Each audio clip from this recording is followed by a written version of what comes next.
पंडित जी पोथी पतरा खोली, भगवाए ना अब मुहवा से मंतर वंतर बोली।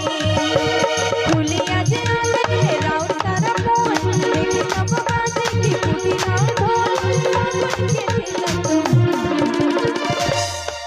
ए पंडित जी बहुत नाटक रहेला, 50 यहाँ रख तो सब वहाँ रख। हाँ देखे के बाबा जी कि फूटी राउर ढोल, खुलिया जे आंगन में राउर सारा बोल। अरे तिलक के सगुन उठा, फटाफट तिलक चढ़ा।